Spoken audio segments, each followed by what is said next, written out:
Welcome to another listen of Where Silence Has Something to Say.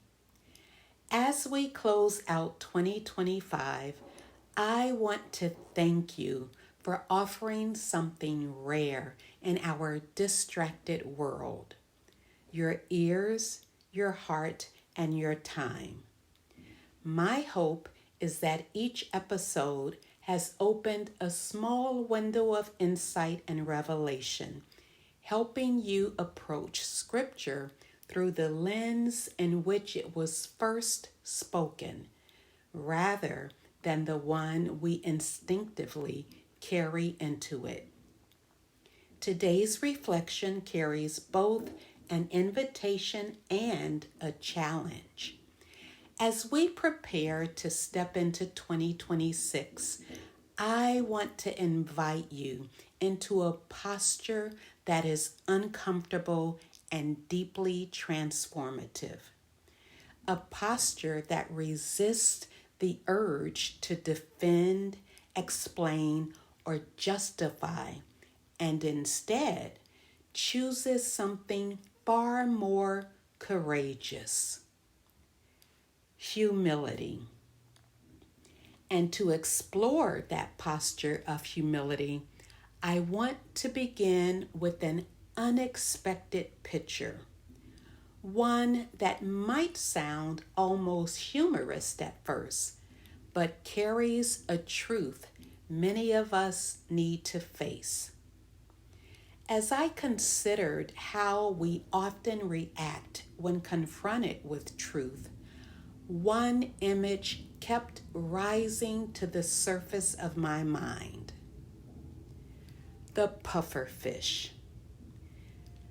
The reason this image matters is because the pufferfish doesn't inflate from confidence, it inflates from fear. And in many ways, we do the same when Torah, Elohim's instructions, expose the misapplication, misinterpretation, or misunderstanding of what we've inherited as truth, rather than what he actually commands. Instead of pausing, breathing, and returning to the Bible's original language to better understand its ancient text, we swell with arguments, doctrines, catchphrases, shorthand interpretations, and the familiar defenses of our traditions. We create the illusion of being right by becoming loud, dramatic, or exaggerated, when in reality, we're reacting to the discomfort of having our error exposed and correction extended.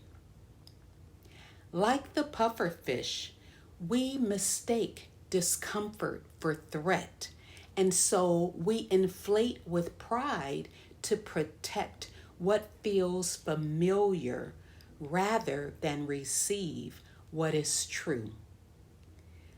But if we're honest, that instinct is the very place where humility begins its work. So, listen with me one more time before the year turns, and then choose to step into the new year without swelling, without fear, and without the need to defend.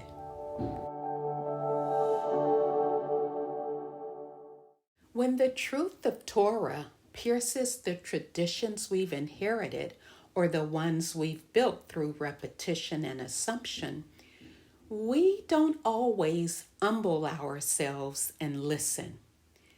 It strikes a vulnerable place, and instead of yielding, like the pufferfish, we inflate, not with Elohim's spirit, but with pride, and not with Elohim's word, but with interpretations of it. Humility, instead, begins with a pause, a moment of reflection, and a willingness to exhale, to deflate, and to listen. It makes room rather than taking up room, allowing the word to confront us without our pufferfish spikes defending traditions, ideologies, commentary, or Greek influence doctrine. Our defenses can feel protective, even righteous, but they are poisonous and keep us from living his commands in obedience and truth. Humility, on the other hand, deflates the spikes, neutralizes the poison, and opens us to receive truth, even when it challenges everything we thought we knew. People don't swell up because they're confident. They swell up because they're afraid of losing identity, tradition, status, or the approval of their religious community.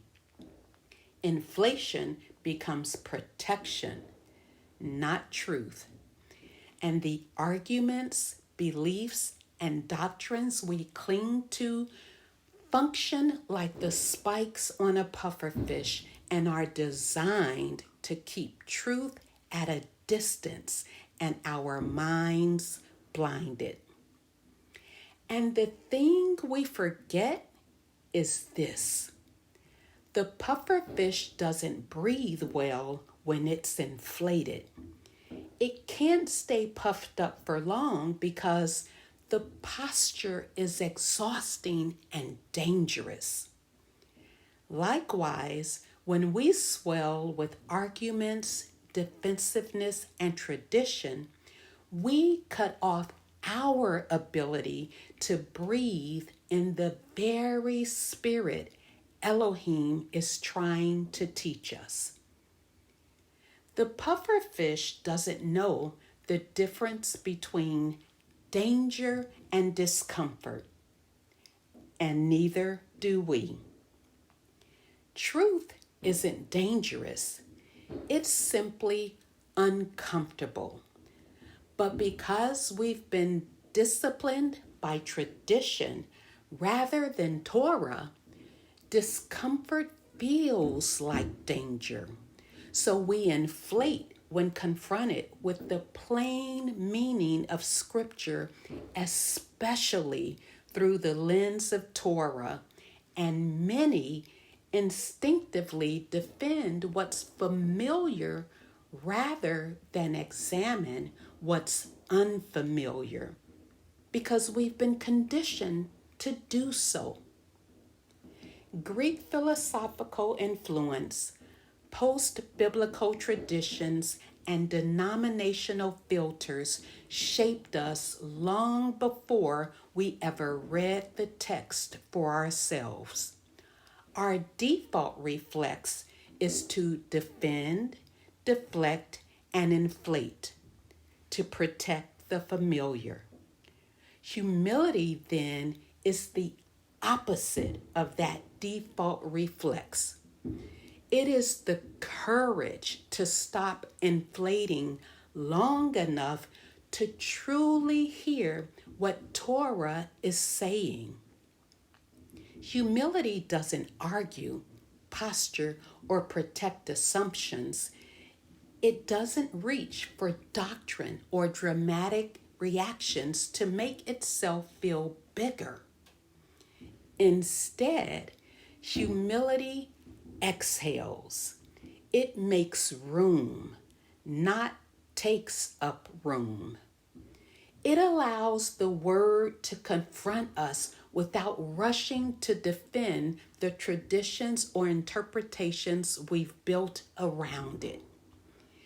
It is the willingness to admit that the God of Israel may still be correcting us, still refining us, still calling us out of the illusions we've created and back into the instruction and obedience He always intended.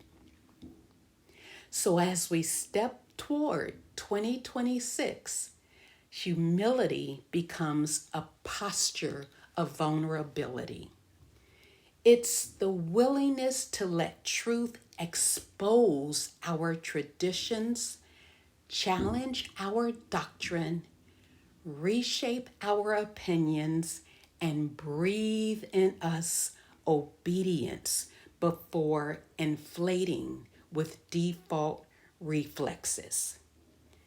It's choosing to be formed by what Elohim actually said, not by what we've inherited and always assumed. It's the deliberate decision to live this new year spike-free, uninflated, and unafraid of being corrected by the one who loves us. Until next time, take a breath, let truth expose, let egos deflate, and let humility lead us into 2026. And there, as we learn to embrace truth and live spike-free and uninflated, we'll discover we've moved from pufferfish to humility, where silence has something to say.